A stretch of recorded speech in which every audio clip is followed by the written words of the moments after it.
future medicos, welcome back to my channel. I am Ruby Prajapati, first year medical student at BMC Delhi. So ये video होने वाली है जिन्होंने भी यकीन बैच लिया है, मतलब जो भी ड्रॉप करने वाले हैं और जिन्होंने ड्रॉपर बैच लिया है, चाहे उनका फर्स्ट ड्रॉप हो चाहे सेकंड ड्रॉप हो, तो आपको थ्रू आउट द ईयर क्या जो मेजर पॉइंट्स है आपको वो मिस्टेक्स नहीं करनी है। तो मैंने वही पॉइंट्स इसमें इंक्लूड किए हैं। Okay, so without wasting any time let's get started. The first and most important point is teacher selection. क्योंकि आपको पता ही होगा, यकीन 2022 वाले बैच में आपको 4 बैचेस एक्स्ट्रा फ्री मिले हैं। तो फिर ऐसे में ना हम सबकी सबसे ज़्यादा कंफ्यूजन होगी, हम एक चैप्टर किसी और टीचर से पढ़ लेंगे, दूसरा चैप्टर किसी और से पढ़ लेंगे, तीसरा किसी और से पढ़ लेंगे। यही मेजर मिस्टेक, हम एंड तक ना टीचर ही सिलेक्ट करते रह जाएंगे और हमारा कुछ कॉन्सेप्ट क्लियर नहीं होने के। इसीलिए आपको एक टीचर पकड़ना है और उन्हीं को through out the year follow करना है, क्योंकि हर किसी टीचर का डिफरेंट स्टाइल ऑफ टीचिंग होता है। सो स्टार्टिंग में टाइम इन्वेस्ट करो और जो टीचर आपको बेस्ट लगता है, जिससे आपकी क्वेश्चन प्रैक्टिस अच्छी हो पा रही है, जिससे आपकी कॉन्सेप्ट क्लियरेंस अच्छी आ रही है, जिससे आपकी बॉन्डिंग बैठ पा रही है, आपको थ्रू आउट द ईयर उसी टीचर को फॉलो करना है। अब आप सब पूछोगे कि मैंने कौन से टीचर्स फॉलो करे थे, तो मैंने फिजिक्स के लिए एमआर सर को फॉलो करा था एंड बायो में बॉटनी के लिए मैंने तरुण सर को फॉलो करा था, क्योंकि तरुण सर ना NCERT line by line record करा देते हैं। तो इसीलिए आपको अगर बॉटनी पढ़नी है तो आपको तरुण सर से पढ़नी है। अगर आपको किसी और टीचर से बॉन्डिंग बैठ सकती है तो आप पढ़ सकते हैं, डेफिनेटली पढ़ सकते हैं। मैंने अपने टीचर्स बताए हैं। जूलॉजी मैंने मनीष दुबे सर से पढ़ी थी। मनीष दुबे सर थोड़ा एक्स्ट्रा लेवल का कराते हैं, तो मेरे को जो इंपॉर्टेंट पॉइंट एनसीईआरटी से रिलेटेड लगते थे वही टॉपिक पढ़ती थी। उसके बाद बात कर लेते हैं केमिस्ट्री की। केमिस्ट्री मैंने फिजिकल केमिस्ट्री सर्वेश सर से पढ़ी थी। इनऑर्गेनिक केमिस्ट्री मैंने अमित महाजन सर से पढ़ी थी और ऑर्गेनिक केमिस्ट्री मैंने पंकज सर से पढ़ी थी। ओके, सेकंड गड़बड़ हम सबसे ज़्यादा ये करते हैं कि जो हम बायो में मेथड यूज़ करते हैं वही हम फिजिक्स में अप्लाई करने की कोशिश करते हैं, वही हम स्ट्रैटेजी केमिस्ट्री में अप्लाई करने की कोशिश करते हैं। इसीलिए आपको ये चीज़ नहीं करनी है। आपको इंडिविजुअल हर सब्जेक्ट की अलग स्ट्रैटेजी फॉलो करनी है, क्योंकि हर सब्जेक्ट सेम नहीं होता। इसीलिए जो मैंने बायो फॉलो कर दी, जैसे मेरे 360 आउट ऑफ 360 आए, मैं यहाँ पे वीडियो पिन कर दूंगी कि एनसीईआरटी बायोलॉजी कैसे पढ़े। इनऑर्गेनिक केमिस्ट्री के लिए मैंने सेपरेट वीडियो बना रखी है, ऑल अबाउट केमिस्ट्री करके मेरी, बाकी जो फिजिकल केमिस्ट्री और ऑर्गेनिक के लिए उसमें इंक्लूडेड है, एंड ऑल अबाउट फिजिक्स करके मेरी सेपरेट वीडियो बनी हुई है। तो मैं यहाँ पे वो पिन कर दूंगी। आप तीनों सब्जेक्ट की देख सकते हैं कि तीनों सब्जेक्ट को आपको डिफरेंट कैसे फॉलो करना है।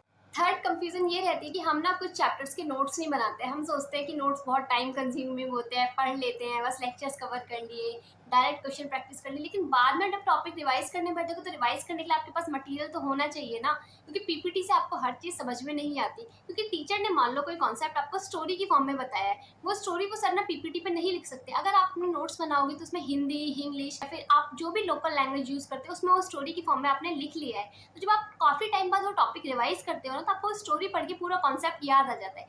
इसीलिए आपको खुद के सेल्फ नोट्स बनाने हैं, और सेल्फ नोट्स सच में बहुत ज़्यादा हेल्प करते हैं। आपको लगेगा कि बहुत टाइम कंज्यूमिंग है, दूसरे के नोट्स कभी भी बेनिफिट नहीं करते, तो आपको खुद के सेल्फ नोट्स बनाने हैं, क्योंकि एंड के टाइम पे वो बहुत ज़्यादा हेल्प करते हैं। जितना टाइम आप इन्वेस्ट करोगे ना अच्छी चीज़ों में, उतना आपका बेनिफिट होगा। अब इसमें एक डाउट और होगा, जिनका सेकंड ड्रॉप है तो उनके पास पूरे प्रॉपर यकीन के नोट्स होंगे, या फिर जिन्होंने 11th-12th अच्छे से करी थी उसके बाद 11th-12th के पूरे अच्छे से नोट्स बने हुए हैं, पूरे प्रॉपर नोट्स हैं, तो आपको दोबारा से नोट्स बनाने की ज़रूरत नहीं है। आपको लेक्चर देखने, आपको कुछ इंपॉर्टेंट पॉइंट मिलते हैं, तो आप उन्हीं नोट्स में कुछ एक्स्ट्रा पॉइंट्स आप वहाँ पे ऐड ऑन कर सकते हो। ओके, नेक्स्ट बात कर लेते हैं स्टडी मटेरियल की। स्टडी मटेरियल ना हमें स्टार्टिंग में बहुत ज़्यादा जोश होता है, हम एस.सी. वर्मा ले लेते हैं, डी.सी. पांडे ले लेते हैं, एम.एस. चौहान ले लेते हैं, इतनी हैवी बुक्स लेके बैठ जाते हैं, मॉड्यूल्स अलग से ले लेते हैं, डीपीपी अलग से सॉल्व करते हैं। स्टार्टिंग में तो जोश होता है, लेकिन हमने स्टार्टिंग में तो इतने सारे क्वांटिटी कंटेंट ले रहे थे, लेकिन उसे मैनेज करना, टाइम टू टाइम रिवाइज करना, वो बहुत हेक्टिक होता है और एंड तक उससे कुछ नहीं हो पाता है।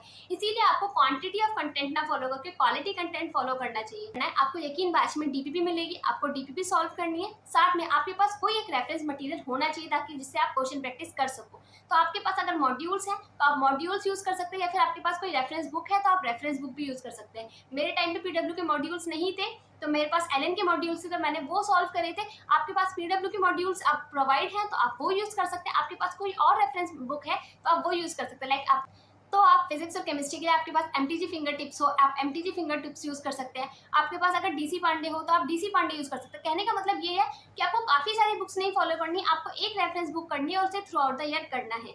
लाइक अगर आप डीपीपी कर रहे हो, डीपीपी के साथ डीसी पांडे लगा रहे हो, तो आपको मॉड्यूल्स लगाने की जरूरत नहीं है। अगर आप मॉड्यूल्स लगा रहे हो तो आपको डीसी पांडे लगाने की जरूरत नहीं है।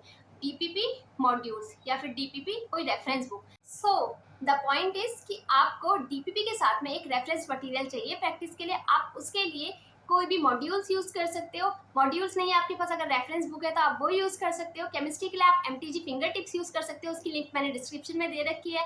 फिजिक्स के लिए आप एमटीजी फिंगर टिप्स यूज़ कर सकते हो, उसकी लिंक मैंने दे रखी है। अगर आपके पास पीडब्ल्यू के मॉड्यूल्स है तो वेल एंड गुड, आपको एक्स्ट्रा बुक्स लेने की जरूरत नहीं है। या फिर आपके पास किसी और स्टडी मटेरियल है, लाइक जिसका सेकंड ड्रॉप होगा तो उसका कोचिंग का कुछ मटेरियल रखा होगा तो आप वो भी यूज़ कर सकते हैं। बट मेन पॉइंट यही है कि आपको throughout the year DPP और वो स्टडी मटेरियल ही फिर फॉलो करना है।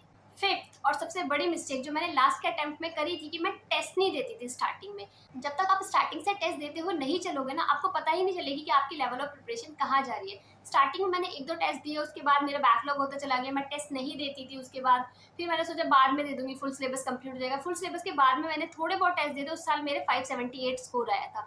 तो आपको क्या करना है, आपको throughout the year test नहीं छोड़ने हैं।